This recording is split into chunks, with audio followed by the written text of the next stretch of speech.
The first question I've got for you is how and when did you start running? Because I've spoken to you before, Alexandra, back when we were in Spain and we were all meeting up for a tea and a coffee, and you were telling us about your dancing background and everything. So, how and when did you get into running? I didn't start running until 2016. And yeah, you're right. I came from a dancing background predominantly, but my husband and I had decided that we would go for the easy option in life and retire early and move to Spain, which we Nice. did, which was fantastic. But then that laziness kind of creeps in, and although your days are full of stuff, I started to get a little bit overweight. I still carried on the dancing and everything, but in that dancing capacity and the people that I knew, there was a very lovely lady that I got to know very, very well, who I used to dance with 3, 4, 5 times a week sometimes, who was not well. And we just started talking, and she was dying of cancer. And Hmm. she was like, "Oh, but you say you're getting a little bit overweight. Do you not think that you could maybe run?" And I'm like, "I'm not a runner. I can't run. I'm a dancer." So, sort of long story short was that she said what she, because I said to her, if there was one thing that I could do for you to make life better for you, what would that be? And she said, you should run. And what I want you to do is I want you to raise money for cancer research. So I was like, well, I don't know how to do that. Can I do that? And she sort of set me off on a path. Well, if you want to do something, then follow that path and you'll achieve.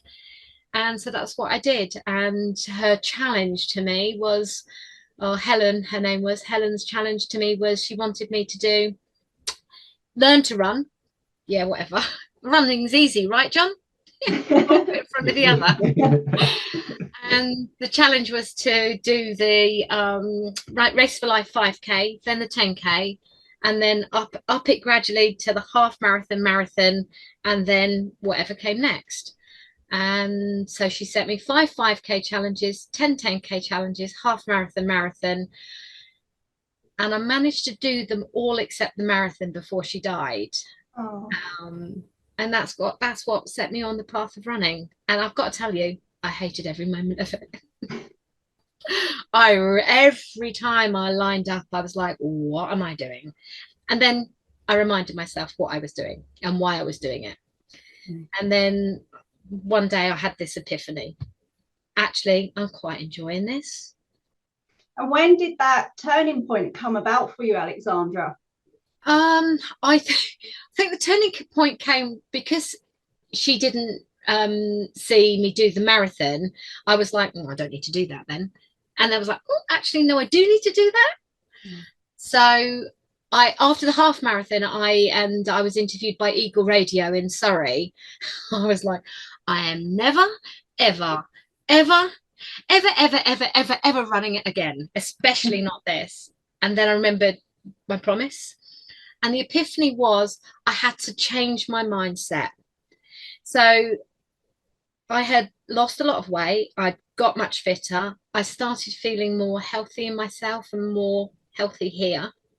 Mm. And the epiphany came when I thought, well, actually, I need to now do it for myself and not for someone else. Mm. And I can only describe it as like that light bulb moment, that moment where I turned the switch that I was now not doing it for someone else or anybody else. I needed to do it to make myself happy. Mm. And it was almost like an overnight thing. I went to bed one night thinking that, and I woke up the next morning and I have this visual. It's like when I run races, I have a visual of me coming through the finish line of how it might feel, how I might like it to see, how it might like to look on social media. And if you dial that back to all those years ago, I visualized me flicking a switch, Mm. running for them, running for me. And in the morning, I got up and I flicked that switch and then went out for a run. And it was like a different ball game. I love that. Thank you. Thank you for sharing that.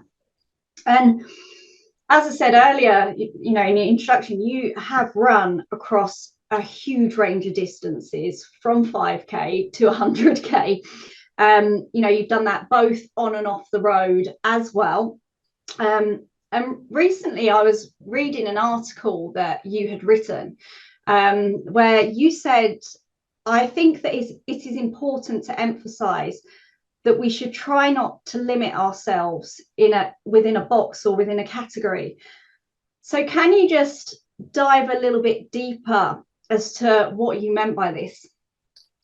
Yeah, sure. I think essentially it means that if you put yourself in a box or a category that says you're a 5k runner or a 10k runner, half marathon, whatever, or a trail runner or a road runner, you essentially miss the benefits of spreading your efforts across distances, and you spread your efforts across terrains.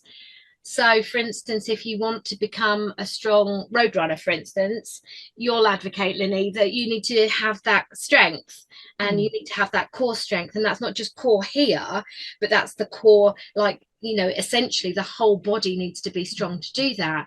But in order to do that, you need to be able to keep the body, because the body is a great tool, it adapts all the time. So if you only give it one emphasis all the time, it will only ever get good at that, and then it will get bored of that, and then you won't progress. So if you keep, for me, I mean, every athlete is different, of course, but by keep going backwards and forwards as across the distances and backwards and forwards as across the terrains, it keeps the body adapting all the time and keeps it almost second guessing. But it also alleviates boredom. And in doing it, especially terrains and stuff like that, training those thought processes to, I know, like for instance on the trail, dodge routes and different, like you know, big cobbles, for instance, or big stones and flints and stuff like that, challenges how your body moves, and so therefore you can your body can learn to adapt, and then you can transfer that onto any terrain you please. But if you don't do it, you're missing a treat, basically, and also an adventure. Because if you only limit yourself to 5k, for instance, on the road, and you go from 30 to 28 to 25 to 20 minutes, you're missing all those things. 20 minutes is like this much time. What if you then went and ran, I don't know, 2 hours on a trail and saw something different, seaside or forests or woods? It's an adventure of the mind. I mean, just carrying on to that, what is it like going from such an extreme, from 100k to then showing up to a 5k the next week? Because it's just such an extreme between the two distances. Yeah, it's a huge extreme, actually. And do you know what? I think sometimes I'm just plain nuts. It's different thought processes. I think it's almost going back to that switch, and knowing that you need to flick that switch. But you're not just training the body, you're training the mind as well, because your mind is such a powerful tool. Your mind will tell you your body is ready to give up way before your body can. So in a 100k race, for instance, you'll never be assured that you can do it, but it'll be your mind that tells you you can't, not your body.